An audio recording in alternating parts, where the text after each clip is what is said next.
Flohen aus dem Iran nach Deutschland, um sich hier auch taufen zu lassen. Sich schon im Iran den Christen im Untergrund an. Als er der Geheimpolizei auffiel, floh er. Dabei fehlte nur ein Semester zum Ende seines Studiums als Elektroingenieur. Pfarrer Martens bewundert den Mut der Flüchtlinge. Denen, die hier getauft werden, haben im Augenblick irgendeine Anerkennung. Am Vormittag dann der Schritt in den neuen Glauben. 350 Flüchtlinge hat der Pfarrer schon getauft. Stetig kommen mehr. Natürlich erhöht die Taufe auch Elias Chancen, dass er bleiben darf, nicht abgeschoben wird in den Iran. Auch Pfarrer Martens glaubt an die Ehrlichkeit seiner Täuflinge. Immerhin blieben 90% von ihnen seiner Gemeinde treu. Und seine Kirche fülle sich mehr und mehr. Geflohen. Hier erfüllt sich die Familie einen Herzenswunsch. Sie lassen sich taufen.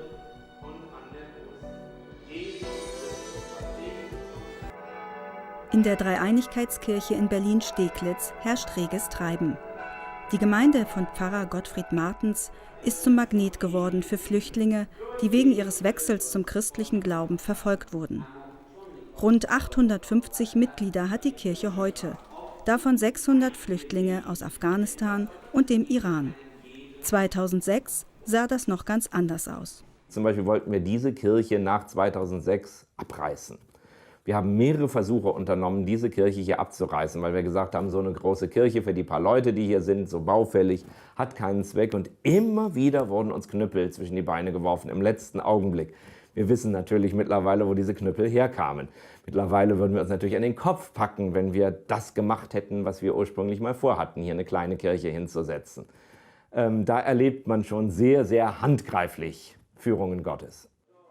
Viele, die in seine Gemeinde kommen, sind bereits Christen und wegen Verfolgung geflohen. Martens ist über die Entwicklungen, von denen sie berichten, erstaunt. Hausgemeinden sind, das leuchtet mir von den Zahlen durchaus ein, wenn ich bedenke, wie viele alleine hier bei uns aufgeschlagen sind und was die zu berichten wissen. Martens die Fälle sehr genau. Nicht überall in Europa treffen Glaubensflüchtlinge auf Verständnis für ihre Situation. Das ist also für mich immer noch unfasslich,